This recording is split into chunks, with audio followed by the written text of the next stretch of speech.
দর্শক স্বাগতম বাংলা 52 টিভিতে।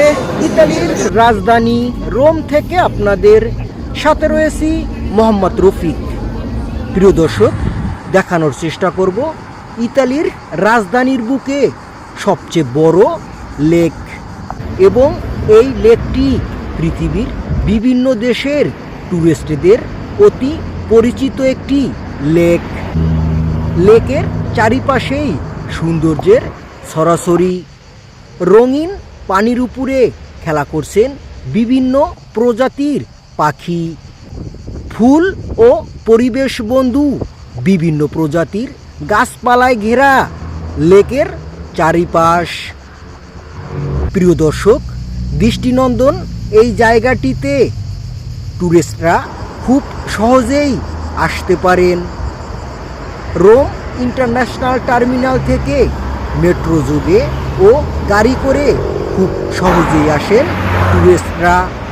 জায়গাটিতে টুরিস্টদের নিরাপত্তার জন্য সিসিটিভি ক্যামেরা সহ রয়েছে প্রশাসনের বাড়তি নজরদারি।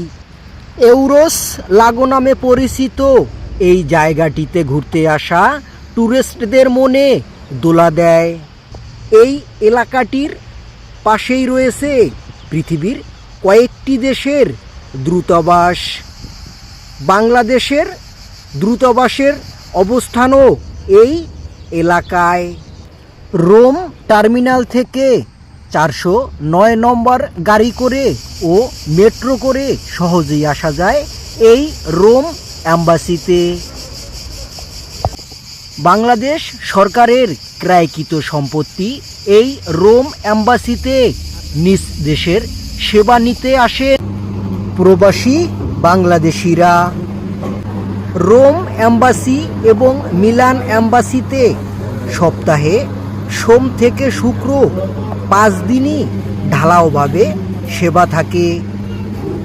নিজ দেশের সেবা নিতে ইতালিতে বসতরত প্রতি সিটি থেকেই নিয়মিত আসেন বাংলাদেশি প্রবাসীরা। Mohammad Rafiq, Bangla 52 TV, Rome, Italy.